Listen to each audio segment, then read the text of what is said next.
Imagine que você vive em um estado que perdeu a capacidade de governar a si mesmo, um país que não tem governo central e que não pode atender às necessidades do seu próprio povo, mesmo no nível mais básico, tais como prestação de serviços de saúde, educação, policiamento, entre outros, que torna-se um paraíso para criminosos e grupos terroristas e leva o fluxo de refugiados em grande escala. Se há um país que se destaca com essas características acima de todos os outros, esse país é a Somália.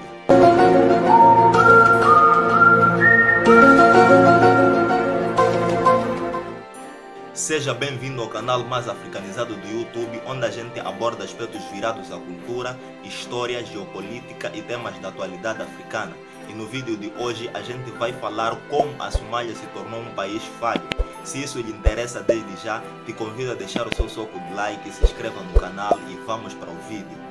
Embora a Somália ainda seja reconhecido internacionalmente dentro das suas fronteiras desde 1960, foi em 1991 que a região norte da Somalilândia passou a existir como um estado separado da Somália. A população da Somália é estendida em cerca de 15 milhões de habitantes. Curiosamente, é considerado um dos países mais homogêneos da África. Os somalis étnicos constituem mais de 85% da população. A Somália tem uma história longa e fascinante. Quase há 5.000 anos atrás, os antigos egípcios escreveram sobre a Terra-Ponte ao sul. Foi devido à proximidade com a Península Arábica que tornou-se uma das primeiras regiões da África a abraçar o Islão, e até hoje 90% da população é muçulmana. No entanto, para o nosso tema, a história começa no último quarto do século XIX com a expansão europeia em África. Na década de 1880, Grã-Bretanha, França e Itália se mudaram para o chifre da África, dividindo-a em 3 partes e permaneceram no controle até o fim da Segunda Guerra Mundial e o início do processo da descolonização. Em 25 de junho de 1960, a Somalilândia britânica, que fica aqui nesta região, tornou-se independente como Estado da Somalilândia. Porém, 6 dias depois, 1 de julho de 1960, o território da Somalilândia, administrada pela Itália, tornou-se independente. Neste ponto, os dois se fundiram oficialmente para formar a República da Somália. Em 1961, uma nova Constituição foi aprovada e efetivamente rebaixou a Somalilândia, tornando-a uma província autônoma da República, plantando assim as sementes do descontentamento e, sem tardar, as divisões entre etnias se abriram. No entanto, o desenvolvimento mais significante ocorreu no final da década, em 15 de outubro de 1969, quando o segundo presidente da República, Abdrashid Ali Shermarke, foi assassinado. Dias depois, os militares lançaram um golpe, instalando o comandante do exército, o general Mohamed Siad Barre, como novo chefe do Estado. Isso representou uma transformação fundamental do país, que foi renomeado como República Democrática da Somália, adotando uma ideologia marxista, alienista e alinhando-se com a União Soviética. O novo regime aboliu a Constituição, dissolveu o parlamento e baniu os partidos políticos. O cara procurou quebrar o poder dos clãs.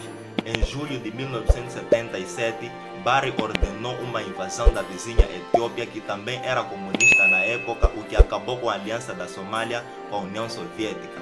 Contudo, Barre disse vai se lixar e foi se aliar com os Estados Unidos da América e semeou ódio até o fim do seu governo.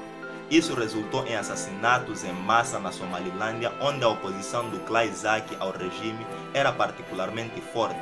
Diante dessas atrocidades, o apoio ao regime de Barre começou a declinar interna e internacionalmente. Em janeiro de 1991, Barre foi finalmente derrubado por um grupo de forças rebeldes e fugiu do país. No entanto, ao invés de inaugurar um novo período de estabilidade e prosperidade, a situação saiu do controle rapidamente e nessa época a Somalilândia aproveitou a oportunidade para se separar e declarar a independência em maio de 1991. E o resto do país entrou em guerra civil e vários senhores de guerra começaram a exercer controle. O mais famoso deles foi o ex-general Mohamed Farah Aidid, que liderou um dos principais grupos de oposição que derrubou Barre. Na medida em que os combates se espalhavam e com ele banditismo e saqueadores, a situação humanitária na Somália tornou-se cada vez mais desesperadora. Com mais de 300 mil mortos e mais de 1 milhão de vidas em risco, em abril de 1992, a ONU criou uma missão de assistência humanitária, ONUSOM. No entanto, seus esforços foram prejudicados pela situação no terreno, que por sua vez levou à criação de uma operação militar liderada por quem? Exatamente, Estados Unidos, a UNITAF, do inglês Força Tarefa Unificada, para proteger a situação. Porém, as coisas deram terrivelmente errado quando em 3 de outubro de 1993, as Forças Especiais dos Estados Unidos tentaram prender alguns comandantes.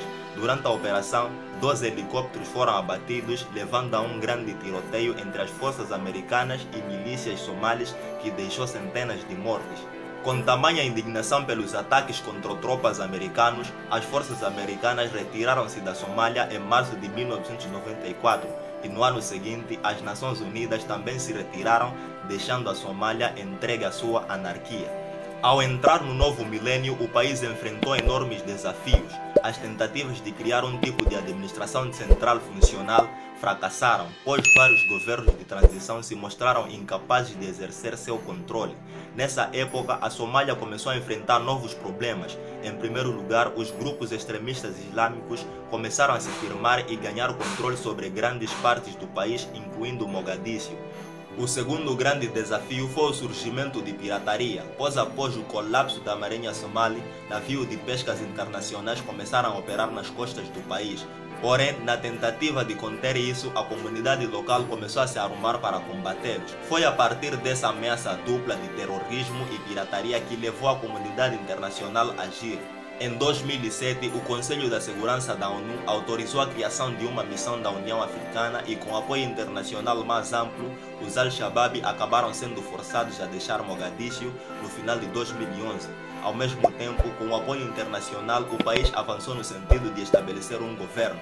E em 2012, uma nova Constituição Federal foi implantada e no ano seguinte, vários países ocidentais começaram a reabrir suas embaixadas na Somália. Ao mesmo tempo, apesar dos enormes problemas em termos de negócios e corrupção, o investimento estrangeiro começou a crescer e tudo isso trouxe esperanças, especialmente após a eleição de um novo presidente no início de 2017. No entanto, é esse progresso que está em risco após o fracasso em realizar as eleições planejadas para fevereiro de 2021 devido a uma disputa sobre o processo de votação, e Farmejo estendeu seu mandato presidencial por mais de 2 anos, desencadeando o início de combates em Mogadíscio.